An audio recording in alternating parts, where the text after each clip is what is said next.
Back in the book segment tonight, the legendary pop group The Beach Boys. Over the years, they have had more top 40 hits than any other American group in history.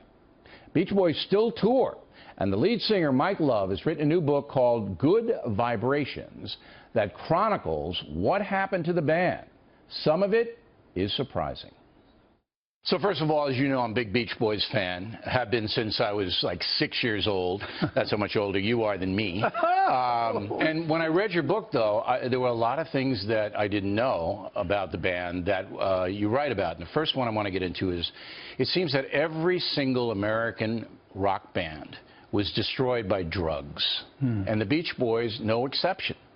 Brian Wilson got heavily into drugs, and so did all the other members of the band. And some of it was heroin, big-time drugs. Why does that happen?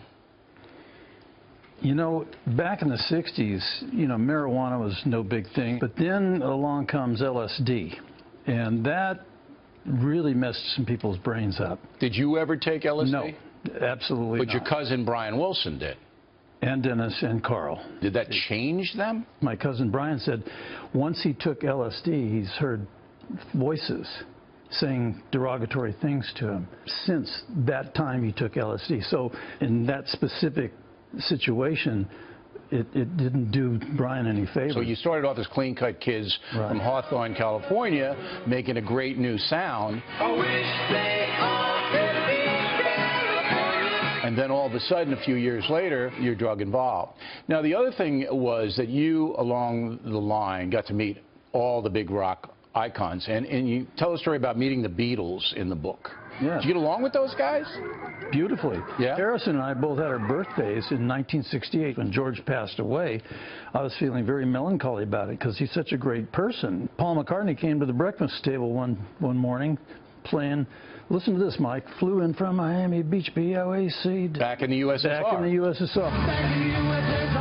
Why do you think they were so successful? Did you ever think about that? They were brilliant at marketing and promotion. Sgt. Pepper's album cover was brilliant. That was Paul McCartney. Our album cover, Pet Sounds, was photographed at the San Diego Petting Zoo. You got to give it to the Beatles because I don't think there's any phenomenon. I mean, I think Beach Boys are probably the best American group ever. You, in your book, get kind of dark, and the darkest part, Dennis Wilson gets involved with Charles Manson. When you first heard about that, did you have any idea how bad this Manson was? Oh no, nobody did. We knew he was weird. Dennis comes home from a tour we'd been on, and Charlie and the girls were living at his house. They moved into Dennis Wilson's house? They moved in, and they moved in, and they took cars, clothing, anything that wasn't nailed down. Did Dennis Wilson think he was strange? Well, let's put it this way. Why are you so uptight today, Dennis? Well, I was out at the ranch, and I saw Charlie take an M16 rifle and blow a black cat, meaning an African-American guy, a black cat in half and stuff him down a well at the ranch. He killed the guy? Yes. Did you believe that story? That's what I was told by Dennis. The other chilling part is Susan Atkins, one of the Manson killers, babysat your kids. Yeah, that's rough. But you didn't know at the time that Susan Atkins was a killer. No. That all became revealed after.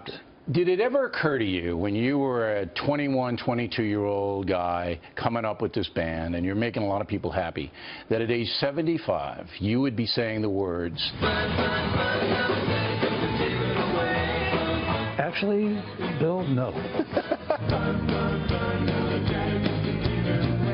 When you're 75 years old, what did you do, 175 shows last? 172. Oh, I'm sorry. I got that wrong. I was saying 75, but then I was correct. 172 shows the Beach Boys did in 2015. Correct. And you guys, why do you do it? You know, you're a Beach Boy fan. I am. You see the audience response. Yeah.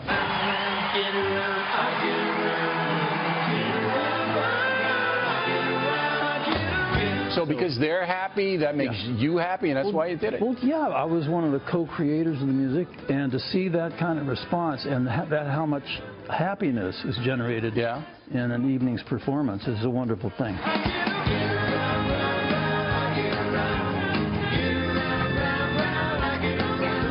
Mike Love, everybody. The book is Good Vibrations. Thank you. Thank you, Bill. All right, if you get a chance, It's a great night out seeing those guys.